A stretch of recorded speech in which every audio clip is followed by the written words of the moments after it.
பெருந்தலைவர் ஐயா காமராஜர் அவர்களை தமிழகத்திற்கு தந்த பெருமைமிக்க மாவட்டம் தான் விருதுநகர். இந்த மாவட்டத்தில் உள்ள அருப்புக்கோட்டை பட்டாஸ் மற்றும் தீப்பெட்டி உற்பத்தி மையங்களில் ஒன்றாகவும் திகழ்கிறது. அதே போல தேவார பாடல் இடம்பெற்ற திருமேனிநாதர் கோவில் திருச்சூழியில் தான் அமைந்திருக்கிறது. சோகம் என்னவென்றால் உழைப்பு உழைப்பு உழைப்பு என்று அனுதினமும் உழைப்பையே நம்பி வாழும் மக்களின் ரத்தத்தை திமுக எனும் ஆட்கொள்ளி ஒட்டுண்ணி உறிஞ்சிக் கொண்டிருக்கிறது.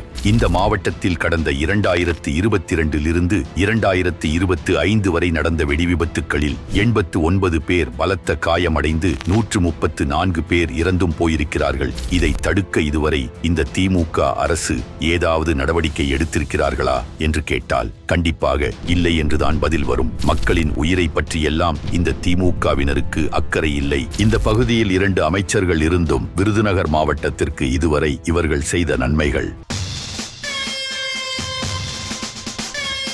நிதித்துறையை கவனிக்கும் அமைச்சர் வருடா வருடம் மாணவர்களுக்கு இலவச லேப்டாப் வழங்குவோம் என்று வாயில் வடை மட்டும்தான் சுடுகிறார். அடுத்த 2 ஆண்டுகளில் 20 லட்சம் கல்லூரி மாணவர்களுக்கு அவரவர் விருப்பத்தின் அடிப்படையில் ஒவ்வொருவருக்கும் கைக்கணினி அல்லது மடிக்கணினி வழங்கப்படும். அடுத்த 2 ஆண்டுகளில் 20 லட்சம் மாணவர்கள் என்று சொன்னால் அதற்கு முதல் கட்டமாக இந்த ஆண்டு 2000 கோடி ரூபாய் நாங்கள் ஒதுக்கி இருக்கிறோம்.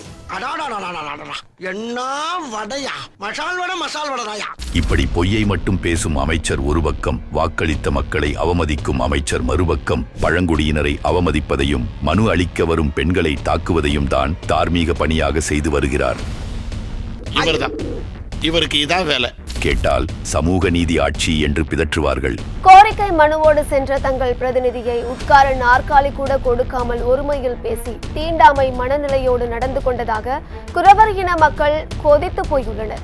சமூக நீதி மட்டுமல்ல, இங்கு சட்டம் ஒழுங்கும் சந்தி சிரிக்கத்தான் செய்கிறது. சரக்கு வாகனத்தின் ஓட்டுநரை 5 பேர் கொண்ட கும்பல் அரிவாளால் வெட்டி கொன்ற சம்பவம். அப்துல் மஜீத்தை மது அருந்த அழைத்து சென்ற கஞ்சா கும்பலை சேர்ந்தவர்கள் உருட்டு கட்டையால் சரமாரியாக தாக்கியுள்ளனர். அண்மையில் கூட விருதுநகர் மாவட்டத்தில் நடந்த இரட்டை கொலைகள் அதற்கு சாட்சி. கோவில் உண்டியில் உடைக்கப்பட்டதும் அரிவாள் உட்பட கூர்மையான ஆயுதங்களால் காவலாளிகள் கொடூரமாக தாக்கப்பட்டு உயிரிழந்திருப்பதும் தெரிய வந்துள்ளது. இப்படி விருதுநகரும் தமிழகமும் ரத்த வெள்ளத்தில் மிதந்து கொண்டிருக்க பொம்மை முதல்வர் என்ன சொல்கிறார் என்று கேளுங்கள். நம்முடைய தமிழ்நாடு இன்றைக்கு அமைதி பூங்காவாக விளங்கி கொண்டிருக்கிறது.